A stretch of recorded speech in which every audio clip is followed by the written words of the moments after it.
The complaint on this car was a very noisy first gear. Today we have a Toyota Tacoma transmission apart on the toolbox here. The complaint on this car was a very noisy first gear. It was a noisy first, second, and third, and the noise kind of went away after fourth and fifth. Just whiny, growly, lots of noise. So we've got the transmission completely disassembled here. This is the input shaft that goes out to the clutch, right? And in here, after we've fully took this apart, so the bearing goes in here, and then here's the main shaft, right? This is where all the gear stacks are. See that, how bad that pitting is? When the car would go into gear, see if I can demonstrate this.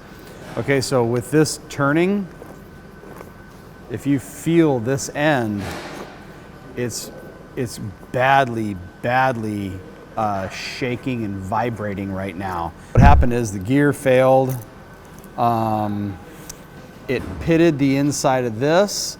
Not too bad, like that might even be reusable in there. But it is burned up, it is scored a little bit. That has deep pits on it. And then you could see the individual little tiny pits in that bearing, if you could see that right there.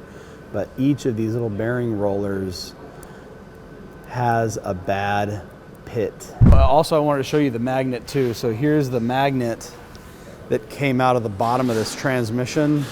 I mean, it's just full of metal. That pitting right there that's on that shaft and in those bearing rollers is representative of metal that's missing, and it's being churned up and ground up and smashed up mechanically by all these gears, and it turns into little teeny tiny fine particles of metal. So we inspected all the bearings and all the gears. Everything was good except for that main shaft in the bearing and the reverse gear. If we kind of spin it around here, so you can see it starts to chunk the edge of that gear away right there. Chunk, chunk, chunk, huge chunk, right? We want those to look more like that guy right there.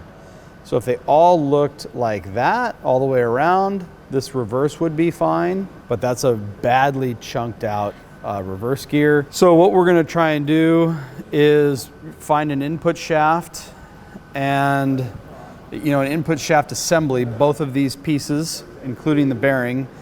We could pull all these gears off and synchros and reuse them on a brand new input shaft, and also one reverse gear. And if it's not too much from Toyota, we're gonna rebuild it and get this transmission going again.